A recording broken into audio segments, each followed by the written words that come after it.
और आज की सबसे बड़ी खबर पर एबीपी न्यूज की नजर लगातार बनी हुई है। पीएम मोदी ब्रिक्स सम्मेलन के लिए रूस में है और आज पूरी दुनिया की निगाहें उन पर टिकी हुई हैं, क्योंकि कुछ ही देर में प्रधानमंत्री नरेंद्र मोदी और चीन के राष्ट्रपति शी जिनपिंग के बीच महत्वपूर्ण मुलाकात होने जा रही है। ब्रिक्स सम्मेलन के तहत आज दोनों नेताओं की लंबे समय के बाद मुलाकात होने जा रही है, जो काफी ज्यादा अहम है। पीएम मोदी और जिनपिंग की औपचारिक मुलाकात करीब 5 साल के बाद हो रही है। दोनों नेताओं के बीच द्विपक्षीय वार्ता होगी। आपको बताते चले कि 2 दिन पहले ही दोनों देशों के बीच एलएसी को लेकर काफी अहम समझौता हुआ है। सीमा पर तनाव दूर करने के लिए सहमति बनी है। ऐसे में सभी की निगाहें इस मुलाकात पर टिकी हुई हैं। विशाल पांडे मेरे सहयोगी इस वक्त कजान से सीधे जुड़ चुके हैं और ज्यादा जानकारी के साथ। विशाल, थोड़ी देर में यह मुलाकात होने जा रही है, कितना और इंतजार करना होगा और अभी की क्या तैयारियां हैं, पीछे की किस तरह की तस्वीरें भी दिखाएंगे हमारे दर्शकों को आप, विशाल?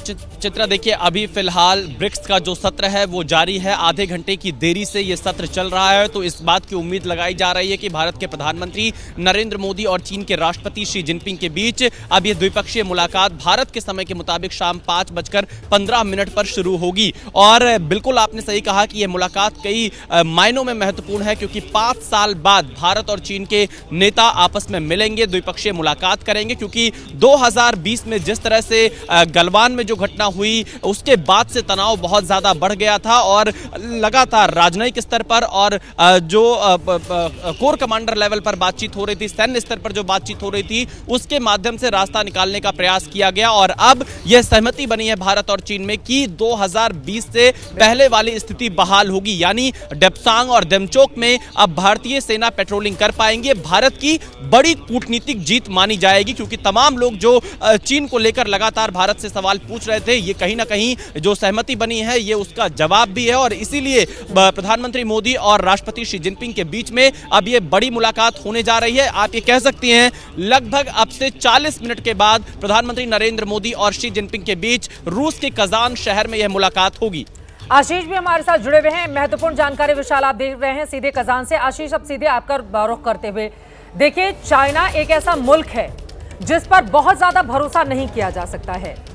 विश्वास से विश्वासघात तक का उसका लंबा इतिहास रहा है। अब जब ये मुलाकात होने जा रही है तो वो कौन कौन सी बातें हैं जिस पर द्विपक्षीय वार्ता में सबसे पहले चर्चा की जा सकती है? क्या जानकारी इस बाबत मिल रही है आप? देखिए, सबसे ज्यादा अहम तो चित्रा जिसका आप जिक्र कर रही थी, coming together on border patrolling and foreign secretary ने, आपको याद होगा 2 दिन पहले उन्होंने कहा कि अब भारत और चाइना को तय करना है नेक्स्ट स्टेप्स क्या है? D escalation. मुझे लगता है कि प्रधानमंत्री और शी जिनपिंग आज उसकी रूपरेखा तय कर देंगे।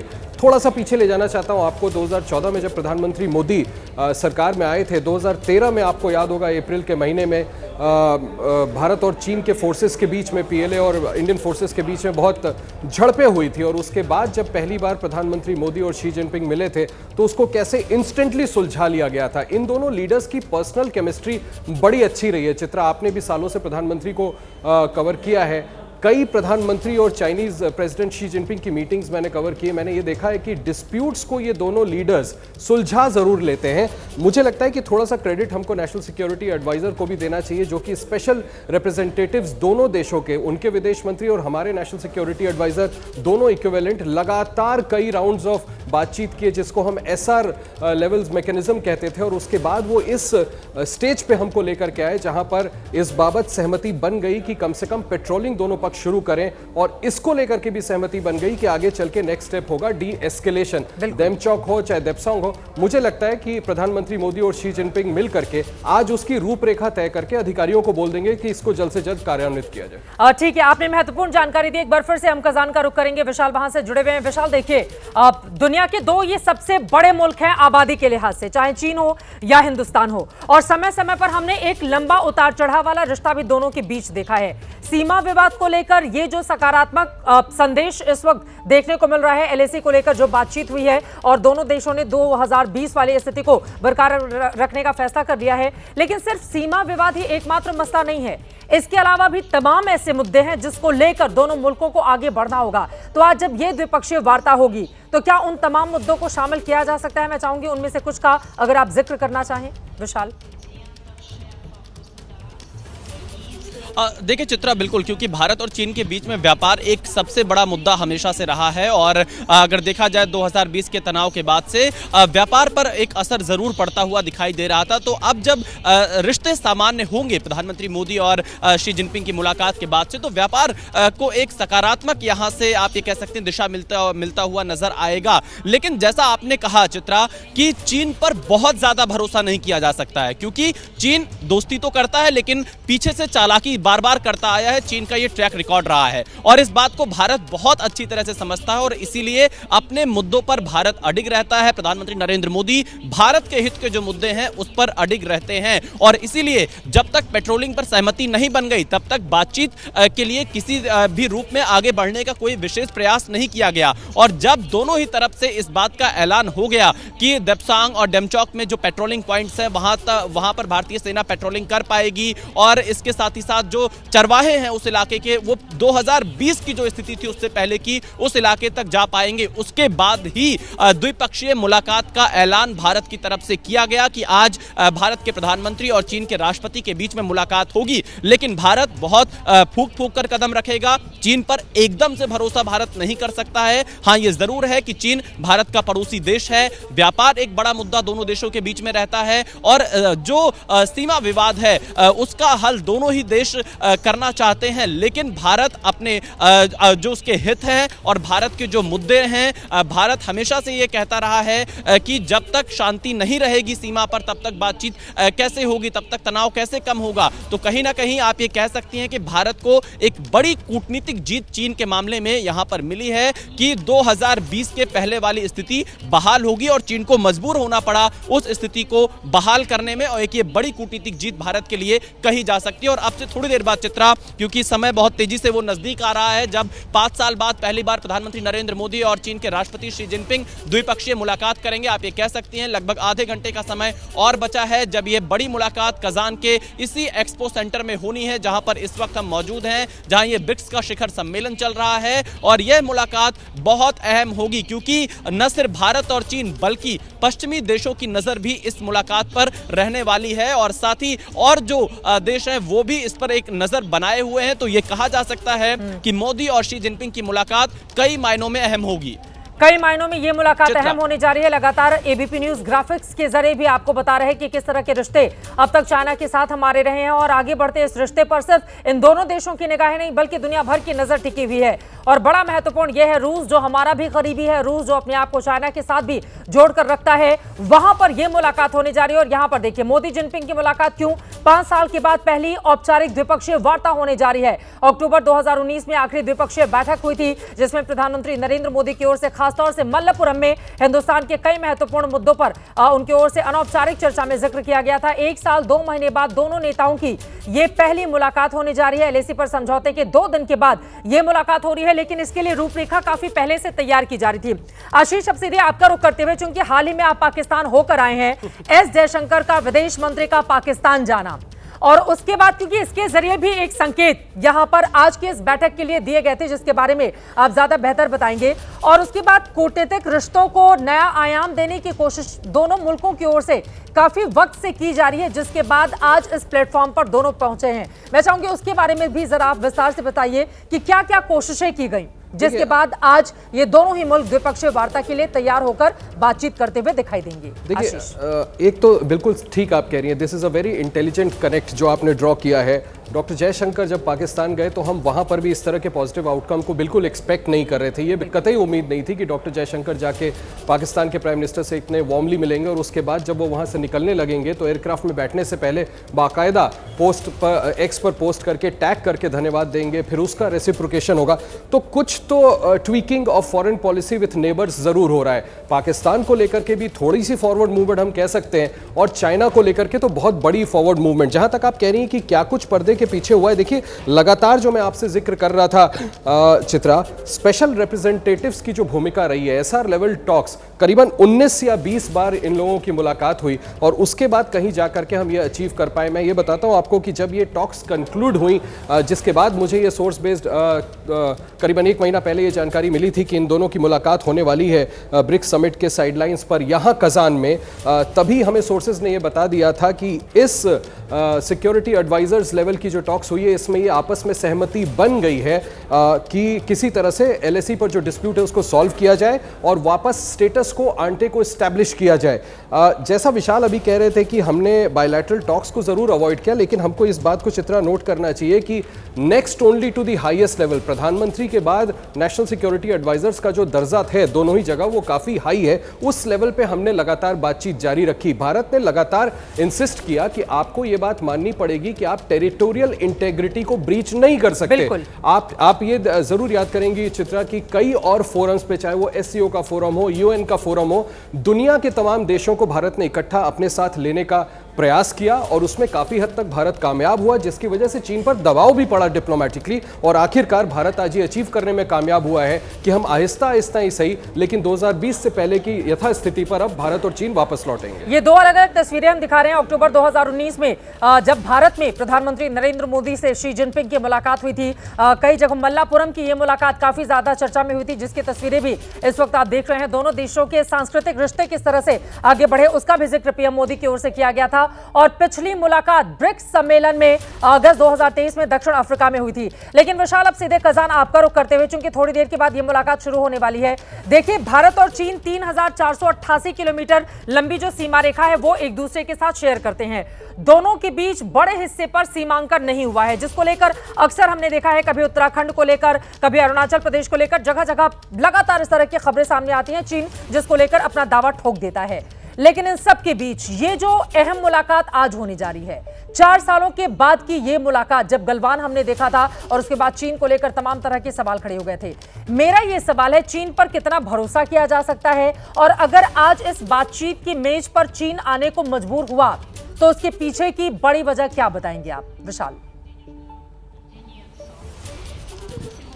देखिए चित्रा, बिल्कुल भारत ने बिल्कुल कड़ा रुख अख्तियार किया था 2020 के बाद से। भारत ने कहीं भी किसी भी कदम पर यह मैसेज नहीं जाने दिया कि भारत चीन से कहीं भी पीछे है। और भारत ने सबसे पहले जिस तरह से जो चीनी कंपनियां थी, जो चीनी ऐप थे, उनको जिस तरह से बैन किया, चीन के बाजार को कहीं ना कहीं नुकसान पहुंचा। जब भारत ने कई नियम कड़े किए चीनी कंपनियों को लेकर भारत में, उसके बाद से ही चीन के सुर धीरे धीरे बदलने लगे थे। चीन ये समझता है कि भारत एक बड़ा बाजार है और अगर भारत में चीन की कंपनियों के लिए नियम कड़े होंगे और चीन की कंपनियों के लिए व्यापार करना आसान नहीं होगा तो इससे चीन की अर्थव्यवस्था को बहुत नुकसान पहुंचेगा। दूसरा, चीन यह भी आजमा कर देख चुका है कि उसकी कोई भी जो प्रेशर टैक्टिक्स थी वो काम नहीं आ पा रही थी, चाहे वो LAC को लेकर हो या अन्य चीजों को लेकर हो।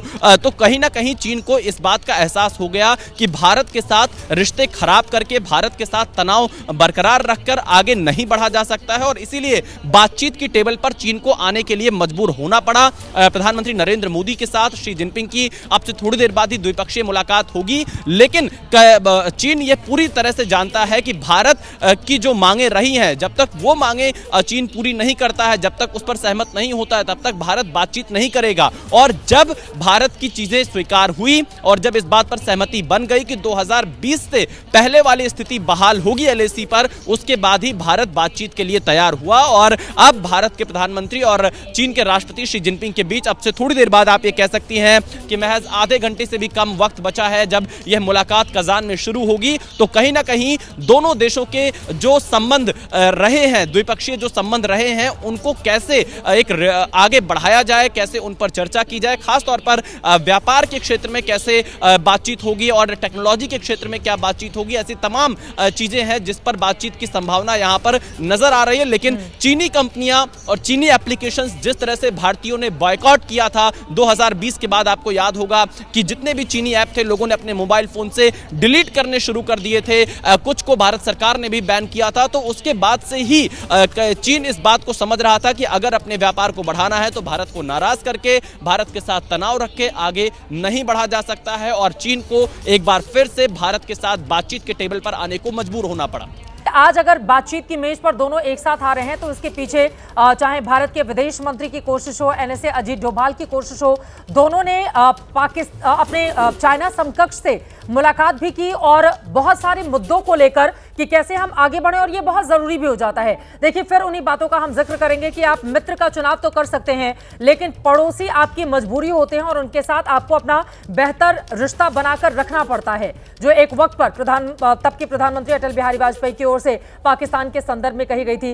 क्या यही कारण रहा कि हिंदुस्तान की ओर से लगातार कोशिशें की गई और अब इन दोनों ही मुल्कों को लेकर, चाहे वो पाकिस्तान हो चाहे वो चाइना हो, नए सिरे से हिंदुस्तान आगे बढ़ता हुआ दिखाई दे रहा है? आशीष, देखिए, ऐसा लग तो जरूर रहा है। प्रधानमंत्री मोदी को हमें ये जरूर क्रेडिट करना चाहिए कि चाहे पाकिस्तान हो चाहे चाइना, जिनके साथ इंडिया का डिफिकल्ट रिलेशनशिप रहा है, समय पर प्रधानमंत्री ने बड़े कोशिश किए। प्रधानमंत्री मोदी की तरफ से इनिशिएटिव लिए गए कि किसी तरह से रिश्तों में सुधार किया जाए। अभी जो तस्वीरें आप दिखा रही थी और आप बता रही थी उन तस्वीरों के बारे में, वो क्या था? वो मामल्लपुरम का इनफॉर्मल समिट था चित्रा। ये भी तो कोशिश प्रधानमंत्री मोदी ने की थी अपनी तरफ से।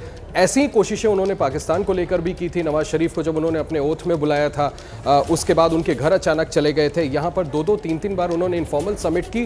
पहली बार कोई प्रधानमंत्री हिंदुस्तान में दिल्ली से बाहर किसी स्टेट गेस्ट को लेकर के गया था। तो प्रधानमंत्री ने अपनी तरफ से बड़े बड़े जेस्चर दिखाए थे। उसके बावजूद अपनी जो विस्तारवादी नीति है उसको लेकर के रिश्तों को पूरी तरह से बर्बाद कर दिया था चाइना ने, जिसकी वजह से भारत को थोड़ा सा अपना रुख सख्त करना पड़ा था, जिसके सारे कॉन्टोर, सारी बातें विशाल ने बड़े विस्तार से बताई कि कैसे भारत ने क्या क्या स्टेप्स उठाए।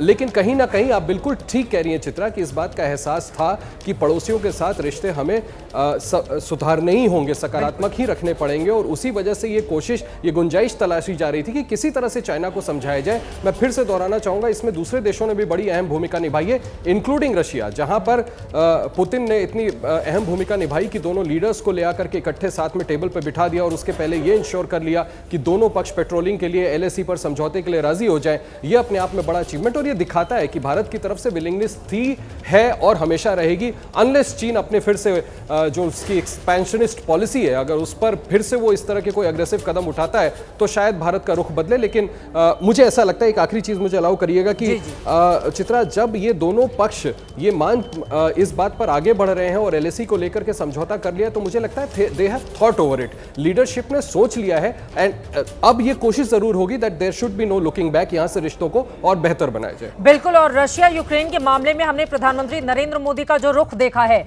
बार बार उन्होंने कहा है कि वार्ता से ही हम बेहतर समाधान की दिशा में बढ़ सकते हैं, युद्ध किसी भी चीज का समाधान नहीं हो सकता। युद्ध से बुद्ध की ओर जाने की जब वो बार बार बात करते हैं तो यकीनन हिंदुस्तान के ऊपर भी वो बातें उठती हैं, क्योंकि इतने लंबे सैन्य गतिरोध के बाद आज ये दिन आया है जब चीन के राष्ट्रपति के साथ प्रधानमंत्री नरेंद्र मोदी की ये मुलाकात होने जा रही है। लेकिन सीधे आपका रुख करते हुए विशाल, अब सवाल यह है कि LAC पर एक तरफ जो परमानेंट स्ट्रक्चर चाइना की ओर से बनाए गए हैं, क्या भारत उसको लेकर अपनी आपत्ति जाहिर करेगा? क्या उसको वहां पर तोड़े जाने की चीन अपने स्ट्रक्चर हटा ले वहां से, इसकी बातें भारत की ओर से कही जाएंगी? इस बाबत किस तरह की उम्मीद की जाए? क्योंकि ऐसा नहीं हो सकता कि हम आपस में बातचीत करें और आप परमानेंट स्ट्रक्चर बनाकर बिल्कुल बॉर्डर एरिया पर बैठे रहो। देखिए चित्रा, विदेश मंत्रालय के सचिव की तरफ से यह साफ तौर से कहा गया है कि 2020 के पहले वाली स्थिति बहाल होगी, पेट्रोलिंग होगी और साथ ही चरवाहे जिन इलाकों तक जा सकते थे वो वाली स्थिति बहाल होगी। हालांकि अभी एग्रीमेंट्स की पूरी डिटेल सार्वजनिक नहीं की गई है।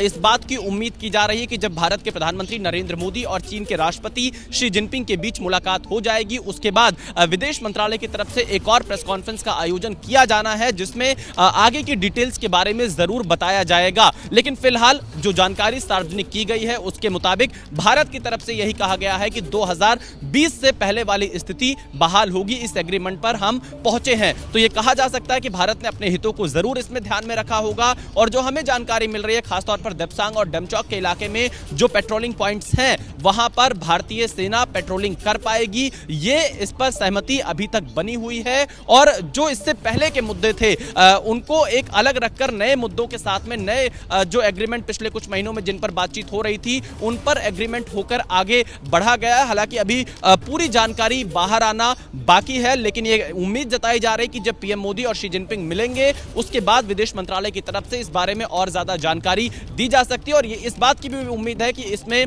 सहमति बनने के बाद आगे की रूपरेखा के लिए अधिकारियों को निर्देशित किया जाए, वो और बातचीत करके पूरी एक विस्तृत रूपरेखा तैयार कर शांति कायम रखने के लिए और जो भी डिस्प्यूट रहा है सीमा पर उसे खत्म करने के लिए इस दिशा में आगे बढ़े। तो इसलिए पीएम मोदी और शी जिनपिंग की मुलाकात का इंतजार करना होगा, उसके बाद और ज्यादा जानकारी मिलेगी। लेकिन यह बिल्कुल कहा जा सकता है चित्रा कि यह भारत की बहुत बड़ी कूटनीतिक जीत है। प्रधानमंत्री नरेंद्र मोदी ने लगातार जो भारत के हित की बात रही है उससे वो बिल्कुल भी पीछे नहीं हटे और इसीलिए 2020 से पहले वाली जो स्थिति थी उसे बहाल करने पर चीन को सहमत होने के लिए मजबूर होना पड़ा। चीन को बातचीत की टेबल पर आना पड़ा। कई राउंड की बातचीत भारत और चीन के बीच में हुई है, सैन्य स्तर पर और इसके अलावा डिप्लोमेटिक स्तर पर। लेकिन अब दोनों देशों के जो बड़े नेता हैं वो जब आपस में बैठेंगे तो यह कहा जा सकता है कि रिश्ते में सुधार जरूर आती हुई दिखाई देगी और ये बहुत जरूरी भी हो जाता है। अब सीधे आपका रुख करते हुए आशीष, लेकिन इन सब के बीच अब से कुछ देर पहले प्रधानमंत्री नरेंद्र मोदी की ओर से जो बड़ी बातें कही गई, उन्होंने कहा कि आतंकवाद के मुद्दे पर दोहरे रवैये से बचने की जरूरत है। उन्होंने कहा है कि इस पर कोई जगह हो ही नहीं सकती और ब्रिक्स देशों को इससे साथ में आकर लड़ना होगा। और इसी के साथ ही साथ आशीष, हमने ये भी देखा है बीते 10 सालों में जब से मोदी सरकार बनी उसके बाद से पाकिस्तान का जो रुख रहा, जैसे को तैसा वाली स्थिति में हिंदुस्तान ने जवाब दिया, सर्जिकल स्ट्राइक की, एयर स्ट्राइक किया और इसके अलावा भी पाकिस्तान को अलग थलग करने में बहुत महत्वपूर्ण भूमिका हिंदुस्तान ने अदा की और बार बार ये कहा कि छेड़ोगे तो छोड़ेंगे नहीं। और ये दोनों ही मुल्कों के लिए समान अंतर। देखिए, आपने हमारे 20 लोगों की शहादत की तो फिर उनके भी 40 से ज्यादा सैनिकों को मार गिराने में हमारी सेना को कामयाबी मिली थी। तो ये बातें, जो ये हिंदुस्तान का रुख है आशीष, क्या उसने बराबरी पर लाकर खड़ा कर दिया है कि आप हमको नीची नजरें करके बात करने को मजबूर नहीं कर सकते? अगर टेबल पर बैठना है तो आंख से आंख मिलाकर बात करने के लिए हम तैयार हैं। कुछ आपकी शर्तें होंगी, कुछ हमारी शर्तें होंगी और दोनों को इसी लिहाज से आगे बढ़ना होगा। आशीष, एक ऑलरेडी सुपर पावर है चाइना और एक ग्रोइंग सुपर पावर है। चाइना को बिल्कुल अच्छी तरह से पता है कि भारत ही एकमात्र देश है इस रीजन में जो उसे हर क्षेत्र में चैलेंज कर सकता है और इसी वजह से प्रधानमंत्री मोदी और भारत की तरफ से ये सख्त रुख दिखाना, जब भी आप भारत का अहित करेंगे उसका टके का जवाब दिया जाएगा, ये बहुत ज़रूरी था। और ये ज़रूर एक बहुत बड़ा रीज़न था पाकिस्तान और चाइना दोनों को इस बात का एहसास दिलाने में कि उन्हें they will have to fall in line, जिसकी वजह से अब हम देख रहे हैं कि दोनों ही देशों के साथ थोड़े से रिश्तों में सुधार आ रही है। मैं आपको 2015 में वापस ले जाना चाहूँगा चित्रा, जब प्रधानमंत्री मोदी का जो पहला दौरा था चीन का, उसको मैं कवर कर रहा था। मुझे अभी भी याद है कि वहाँ पर भी प्रधानमंत्री ने एक डायस्पोरा एड्रेस किया था जिसमें उन्होंने कहा था जब भारत और चीन एक साथ बोलेंगे तो पूरी दुनिया को सुनना पड़ेगा। ये नियत थी प्रधानमंत्री नरेंद्र मोदी की, ये नियत थी भारत की। यानी कि भारत चाहता ज़रूर था कि चाहे पाकिस्तान हो चाहे चाइना हो, हम उनके साथ मिल करके सकारात्मक रिश्तों के साथ आगे बढ़ें और किसी भी तरह का इस तरह का रोड ब्लॉक सामने ना आए कि पाकिस्तान की तरफ से लगातार आतंकी हमले हो, पलटवार में हमें इतने बड़े बड़े सर्जिकल स्ट्राइक्स और बालाकोट एयर स्ट्राइक करना पड़े, या चाइना की तरफ से अगर ट्रांसग्रेशन किया जाए या फिर जो कुछ हमने गलवान वैली में देखा हमारे फौजियों पर अटैक किया जाए, तो भारत अब चुप बैठने वाला नहीं है, इसका माकूल जवाब दिया जाएगा। बावजूद इसके बार बार लगातार भारत की तरफ से प्रयास किया गया कि संबंधों को किसी तरह से सुधारा जाए। चीन अपने कदम वापस नहीं खींचना चाह रहा था, लेकिन डिप्लोमेटिकली आखिरकार भारत को कामयाबी मिली, क्योंकि नियत भारत की, जैसा मैं आपसे कह रहा हूं, डे 1 से प्रधानमंत्री मोदी की थी कि अपने पड़ोसी के साथ संबंधों को मजबूत और अच्छे रखे जाए, सकारात्मक रखे जाए। उसी का अब जाकर के नतीजा निकला है कि चीन के साथ बॉर्डर पेट्रोलिंग पर सहमति बन पाई है। चित्रा, अभी जो आप थोड़ी देर पहले